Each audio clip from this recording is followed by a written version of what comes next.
একটা কথা যেহেতু মনে পড়ছে বলেই ফেলি, ভাইরালিটির জন্য না, জরুরতের জন্য। আমাদের এক হুজুর বড় মাশাআল্লাহ আলোচনা খুব সুন্দর করেন, মুস্তাক ফয়েজি পীর সাহেব, কুমিল্লার হুজুর। হুজুর খুব ভালো আলোচনা করেন, ডান হাতে না বাবা, ডান হাতে নিতে হবে।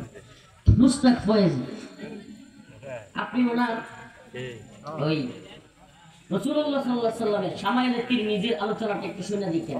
সুবহানাল্লাহ, কত সুন্দর কথা উনি বলেন।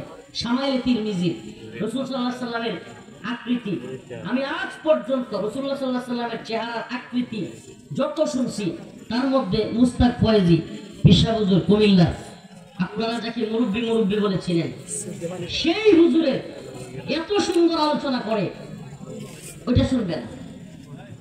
কিংবা হুজুর অন্য সময় মানুষকে কান্নার ওয়াজ কিংবা মানুষকে সুন্দর নসিহা করতেছেন, আখিরাতের ভয় দেখাচ্ছেন, মরণের ভয় দেখাচ্ছেন, ওই বয়ান শুনবে না। কিন্তু এই একটা কথা যেটা হুজুর একজন মুরব্বী মানুষ উঠে যাচ্ছে দুষ্টামি করে বলতেছিলেন, মুরব্বী এটা করিয়েন না, বসেন। এই কথাটাকে আজকে হাসতেছে যুবক, আশ্চর্য লাগে। আজকে বাচ্চা থেকে নিয়ে বাচ্চা অনেক বৃদ্ধ মুরব্বীদেরকে এইভাবে বলে বলে ট্রল করতেছে, এভাবে বলে বলে মুরব্বী মানুষকে কষ্ট দিচ্ছে, মজা নিচ্ছে। আশ্চর্য লাগে। এটা আলেমদেরকে পর্যন্ত করতেছে। একেবারে মজার নামে কোন ছেলে যদি এমন করে, মুরব্বীরা কেউ বসায় থাপ্পড় বসানো না, বদমাইশের একটা জায়গা নেই। একজন বাপের বয়সী মুরব্বী, এত বড় মানুষ, আলেম, তারা বলতেছে মুরব্বী মুরব্বী। মানে ওই দুষ্টামিটাকে সে এমন জায়গায় নিয়ে যাচ্ছে, অথচ একজন মুরব্বীর সাথে একজন আলেমকে সে কষ্ট দিয়ে ফেলতেছে। এই তাচ্ছিল্যের ভাষা হুজুর বলছে কোন ভাষায়, উনার ওই সময়ের পরিস্থিতিতে, আর আপনি কি করতেছেন? দুষ্টামির চলে একজন বড় আলেমকে, একজন মুরব্বী মানুষ, বাবার বয়সী, দাদার বয়সী, তাকে কষ্ট দিচ্ছেন। আপনার বাপের সাথে যখন করবো তখন কেমন লাগবে? আমরা হাসি বাইরেও তখন।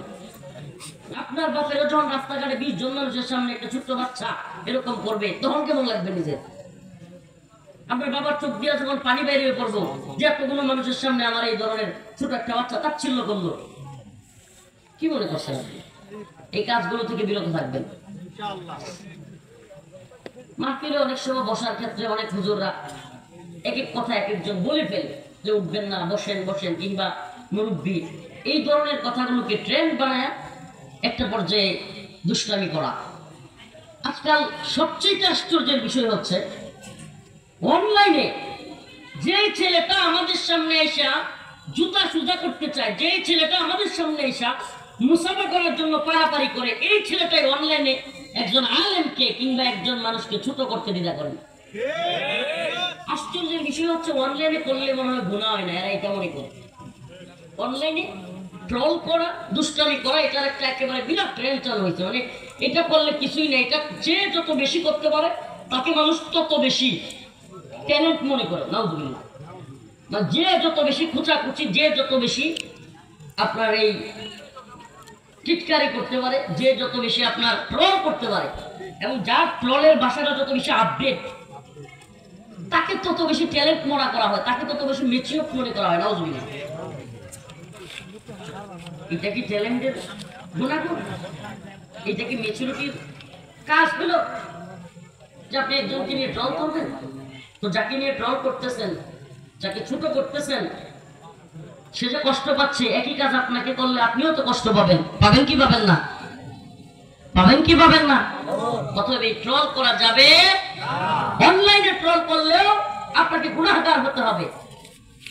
অনলাইনে কাউকে কমেন্টে গালি দিলেও আপনাকে গুনাহগার হতে হবে। এই কথাগুলো ভালোভাবে বোঝার চেষ্টা করুন। বাস্তবে যদি একজন আর একজনের কাছ থেকে নেশা অর্ডার করে, এটা যদি গুনাহ হয়, অনলাইনে অর্ডার করলে গুনাহ হইতো না।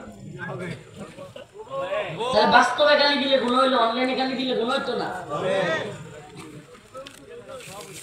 প্রিয় হাজিরিন, আমার